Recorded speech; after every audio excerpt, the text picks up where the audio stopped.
When tech billionaire Marcus Chun walked into Rosa's small diner disguised as a homeless man, he expected to expose another greedy business owner. Instead, he discovered a woman who gave him her last meal, paid his fake medical bills, and treated him like family. What happened next shocked everyone, including Rosa herself. Before we dive into this incredible true story that will restore your faith in humanity, smash that like button if you believe in karma, and subscribe for more inspiring stories that prove good deeds never go unnoticed. Picture this: downtown Detroit, where abandoned buildings cast long shadows over cracked sidewalks, and hope feels as scarce as a decent meal. Right in the heart of this forgotten neighborhood sits a small diner with peeling paint and a flickering neon sign that simply reads Rosa's Corner. But don't let its humble appearance fool you. This place was about to become the setting for one of the most extraordinary stories of karma I've ever encountered. Rosa Martinez had been running this diner for 8 years, ever since her world fell apart.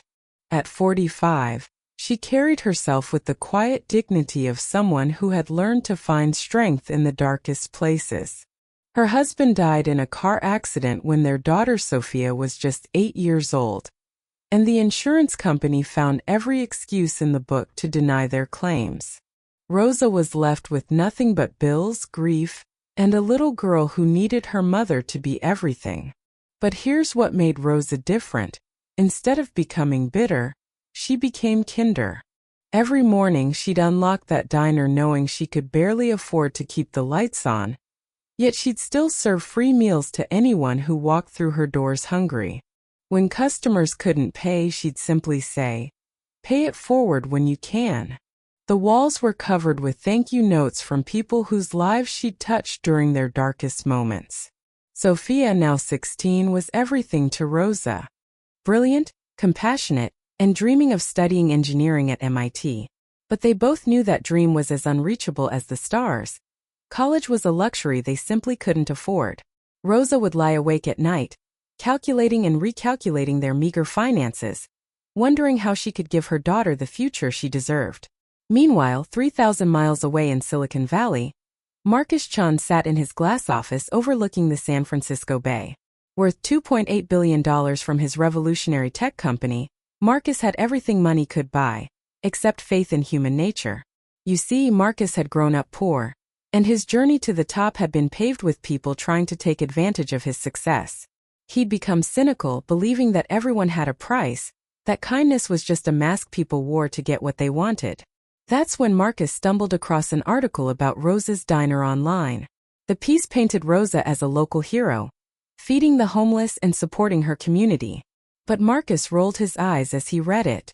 "Another publicity stunt," he muttered to his assistant Sarah. "Just another business owner pretending to be charitable for the good PR." Sarah, who had worked with Marcus for 5 years, knew that look in his eyes. "What are you thinking, Marcus?" she asked cautiously. "I'm thinking it's time to expose another fake saint," Marcus replied with a cold smile. "I'm going to Detroit and I'm going to prove that Rosa Martinez is just like everyone else, greedy and selfish when she thinks nobody's watching." His plan was simple but cruel. Marcus would disguise himself as Mike, a homeless veteran, and test Rosa's character when she had nothing to gain from helping him. He expected to expose her true nature and add another disappointing chapter to his collection of human failures. Sarah tried to warn him that this scheme could backfire, but Marcus was already making arrangements to fly to Detroit. Little did Marcus know that he was about to encounter someone who would challenge everything he believed about humanity and change both their lives forever. On a cold Tuesday morning in March, a man who looked like he hadn't seen a shower in weeks pushed open the door to Rosa's Corner diner. His clothes were torn and dirty, his hair matted, and he reeked of the streets. This was Marcus Chun, worth billions, transformed into Mike the homeless veteran through careful preparation and method acting that would have impressed Hollywood. The reaction was immediate. Conversations stopped mid-sentence. Coffee cups paused halfway to lips. A woman with her young daughter quickly gathered their things and moved to a table on the far side of the diner. An older man loudly complained, "This place is going downhill. First the food, now they're letting bums in here. But Rosa? Rosa walked right up to this stranger with a warm smile that could melt winter itself. "Good morning, honey," she said gently. "What can I get you?" Marcus, staying in character, mumbled, Just some water, ma'am. I don't have any money." Without hesitation, Rosa guided him to a corner booth, not to hide him away, but because it was the warmest spot in the diner, right next to the heater. "Water's coming right up," she said. "But you look hungry. How about some eggs and toast?" "On the house." Marcus protested weakly. "I can't pay you. Did I ask you to?" Rosa interrupted with a knowing smile. "Just pay it forward when you can." "Okay." As Marcus sat there, stunned by this immediate kindness, Rosa served him a plate piled high with scrambled eggs, buttered toast, crispy bacon, and hash browns. She even brought him a steaming cup of coffee without being asked. When other customers continued to stare and whisper, Rosa positioned herself between them and Marcus, creating a shield of protection with her presence. That first encounter was supposed to be a one-time test, but Marcus found himself returning day after day. Each morning Rosa would greet Mike with genuine warmth, never once making him feel like a burden or charity case. She'd sit with him when the diner was slow, listening to his carefully crafted stories about being a veteran down on his luck. But what really shocked Marcus wasn't Rosa's kindness to him. It was witnessing her treatment of everyone who walked through those doors. He watched her slip extra food to a young mother struggling to feed her 2 kids. He saw her let an elderly man sit in the corner booth all afternoon, nursing a single cup of coffee because he was lonely and had nowhere else to go. When a family couldn't afford their full bill, Rosa would mysteriously forget to charge them for drinks or dessert. During their conversations, Rosa opened up about her own struggles. She told Mike about losing her husband, about the insurance company that abandoned them when they needed help most. She spoke about Sophia's dreams and her own guilt for not being able to provide better opportunities. But never once did she sound bitter or resentful, only determined to keep fighting for her daughter's future. The most heartbreaking moment came when Rosa invited Mike to join them for Sophia's 16th birthday celebration in the back room of the diner. Picture this: a billionaire in disguise, sitting at a card table covered with a plastic tablecloth, sharing a grocery store cake with a woman and her daughter who treated him like family. Sophia, mature beyond her years, engaged Mike in conversation about his military service, thanking him for his sacrifice. Marcus felt like the biggest fraud alive, but he couldn't bring himself to leave. Then came the crisis that changed everything. Rosa's landlord, a cold-eyed man in an expensive suit, stormed into the diner on a busy Friday afternoon. His voice carried throughout the restaurant as he demanded 3 months back rent, $12,000, or Rosa would be evicted by the end of the month. The conversations died as every customer watched this humiliating scene unfold. But it wasn't just the rent. The health inspector had cited Rosa for equipment violations that would cost $8,000 to fix. The ancient stove was on its last legs, the refrigeration unit was making ominous noises, and the exhaust fan had finally given up completely. Rosa was trapped in an impossible situation. She needed $20,000 she simply didn't have. Marcus watched from his corner booth as Rosa's composure finally cracked. After the landlord left and the last customer had gone home, she sat across from Mike with tears streaming down her face. "I don't know what I'm going to do," she whispered. "I've tried everything, loans, grants, even thought about selling my wedding ring. But it's not enough. We're going to lose everything. And I don't know how to tell Sophia that her dreams are dying with this place." That's when Marcus made the decision that haunts him to this day. Still playing his role as Mike the homeless veteran, he told Rosa he needed emergency surgery for a heart condition but had no insurance and no money. The treatment would cost $3,000, he lied, and without it, he might not survive the month. What Rosa did next will stay with me forever. This woman, who was facing the loss of everything she'd worked for, who had just been told she needed $20,000 she didn't have, went to her purse and pulled out a small envelope. Inside was $3,000 in cash. every penny of her personal savings. Money she'd been slowly collecting for Sophia's college applications, for a future that now seemed impossible. "Take it," Rosa said, pressing the envelope into Marcus's trembling hands. "Your life is worth more than money. Sophia will understand. She'd want me to help you." Marcus stared at that envelope, knowing he was holding this woman's last hope in his hands. This mother had just sacrificed her daughter's dreams for a stranger she thought was dying. In that moment, Marcus Chun realized he had discovered something he'd convinced himself didn't exist: pure, selfless goodness. But instead of revealing the truth and ending his cruel charade, Marcus took the money and walked out into the Detroit night, carrying the weight of Rosa's sacrifice and his own devastating deception. Marcus Chun didn't sleep that night. He sat in his 5-star hotel room, staring at that envelope containing Rosa's life savings, feeling like the smallest person on earth despite his billions. For the first time in years, the tech mogul was forced to confront what he'd become: a man so poisoned by cynicism that he'd tested the kindness of someone who'd shown him nothing but compassion. The next morning, Marcus made a decision that terrified him. He was going to tell Rosa the truth, face the consequences of his deception, and somehow try to make things right. He cleaned himself up, put on his expensive suit, and walked into Rosa's corner diner as himself for the first time. Rosa looked up from wiping down tables and for a moment didn't recognize him. This well-dressed stranger seemed familiar somehow, but she couldn't place him. Then Marcus spoke, and his voice gave him away. "Rosa," he said quietly, "my name isn't Mike. It's Marcus Chun, and I owe you an explanation." The blood drained from Rosa's face as the pieces fell into place. She stared at this man who looked nothing like the homeless veteran she'd been feeding for 2 weeks, yet whose voice she'd know anywhere. "I don't understand," she whispered, but even as she said it, the horrible truth was beginning to dawn on her. Marcus explained everything: who he really was, why he'd come to Detroit, the test he'd designed to expose what he believed would be her greed and selfishness. With each word, Rosa's expression grew colder, her disappointment deeper. When he finished, the silence stretched between them like a chasm. "Get out," Rosa said, her voice barely controlled. "Just get out of my restaurant." "Rosa, please." "I said get out," she shouted, her composure finally breaking. "How dare you come into my life, into my daughter's life, pretending to be something you're not?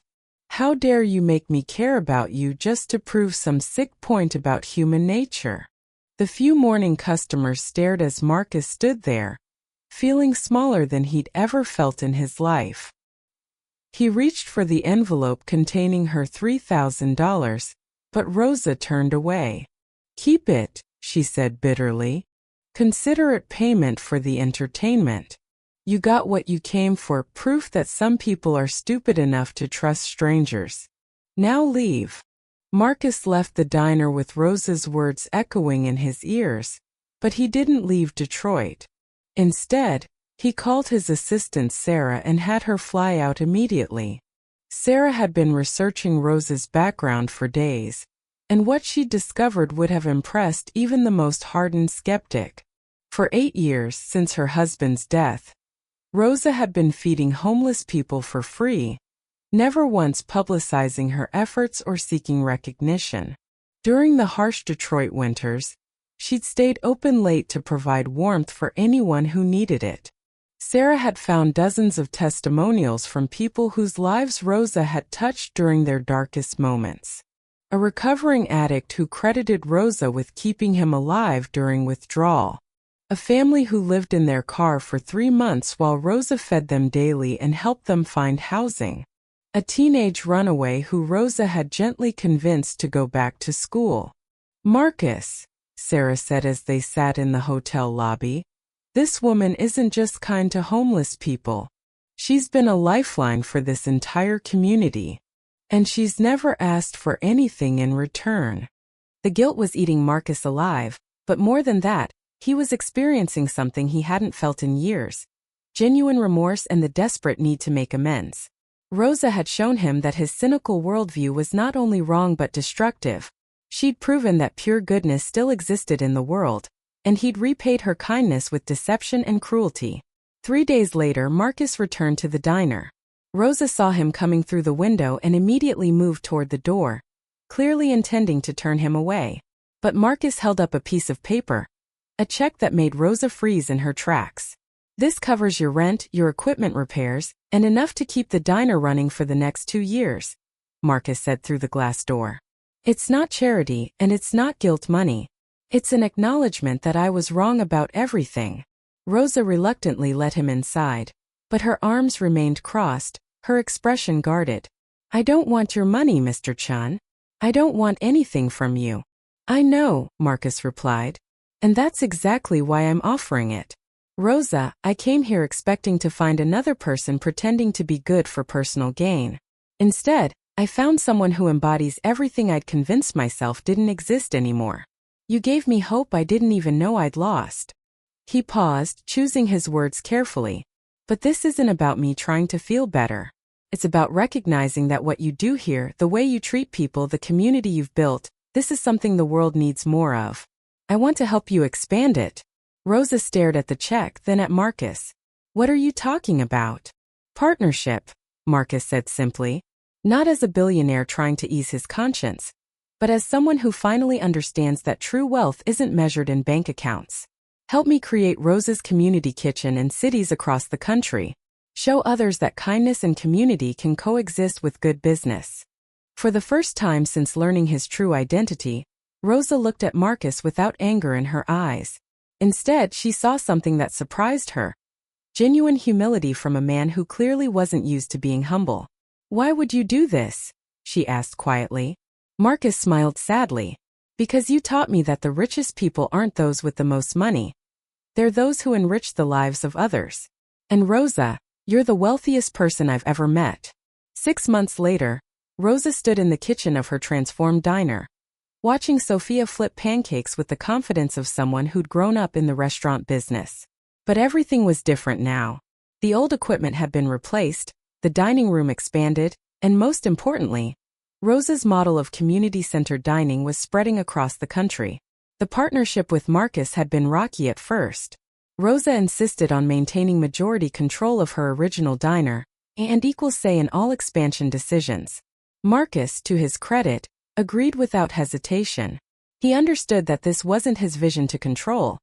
It was Rosa's heart and soul that made the magic happen, and his role was simply to provide the resources to let that magic reach more people. Rosa's community kitchen now operated in 15 cities, each location embodying the same principle. For every meal purchased, one meal is provided free to someone in need. But it wasn't just about food. Each location partnered with local job training programs, addiction recovery centers, and homeless shelters. They became community hubs where dignity was served alongside every meal. Sophia received a full scholarship to MIT. Marcus's doing, though he'd made Rosa promise never to tell her daughter. "She earned it with her grades and her heart," he'd insisted. "I just made sure the financial barrier didn't stop her." The real transformation, though, was in Marcus himself. The cynical billionaire who'd arrived in Detroit to expose human greed had become someone who visited each Rosa's location regularly. Not for photo opportunities or board meetings, but to bus tables, wash dishes, and listen to the stories of people who'd been helped by Rosa's vision. One evening, exactly 1 year after their first meeting, Marcus sat in Rosa's original diner watching her train a new employee, a formerly homeless veteran who'd been eating free meals there for 3 months before Rosa convinced him to apply for a job. The full-circle irony wasn't lost on either of them. "You know what the funny thing is?" Rosa said, sliding into the booth across from Marcus. "I used to lie awake at night wondering how I could possibly give Sophia the future she deserved. Now I realize I was already giving her the most important thing. The example of how to treat people with dignity and kindness." Marcus nodded, thinking about how his own definition of success had completely changed. His company's stock had indeed soared after the Rosa initiative launched, but that wasn't what mattered anymore. What mattered were the thousands of meals served, the hundreds of jobs created, and the countless acts of kindness rippling outward from each location. "I need to ask you something," Marcus said, his voice serious. "Do you forgive me? For the deception, for testing you like some kind of lab experiment?" Rosa considered the question carefully. I was angrier at you than I'd ever been at anyone. But then I realized something. Your test revealed who I really am, even to myself. And maybe that's what you needed to see too. Not just who I am, but who you could choose to become." As if on cue, Sophia burst through the kitchen doors, home from her first semester at MIT. She hugged her mother tightly, then surprised Marcus by hugging him too. "Thank you," she whispered in his ear, "for helping my mom show the world what I've always known, that she's extraordinary." Marcus felt tears in his eyes as he watched Sophia help her mother serve the evening customers. 3 generations of kindness in action, Rosa teaching Sophia, and both of them teaching him that true wealth isn't about what you accumulate, but about what you give away. The karma that had brought Marcus to Rosa's diner disguised as a homeless man had come full circle. He'd sought to expose greed and instead discovered grace. He'd planned to prove that kindness was a fraud and instead learned that cynicism was the real deception. His small investment of $20,000 had generated millions in returns. Not just financial, but spiritual returns that had restored his faith in humanity. As Marcus left the diner that night, he paused to read the new sign Rosa had installed by the door. "Everyone who enters here is family. Everyone who leaves here carries love." Below it, in smaller letters, "Pay it forward when you can." Marcus smiled, remembering the first time Rosa had spoken those words to him when he was pretending to be someone he wasn't. Now finally he understood what she meant. Kindness isn't a transaction, it's a transformation. And sometimes when you're least expecting it, a stranger walks into your life and changes everything forever. Rosa's story proves that kindness creates a ripple effect that changes everything.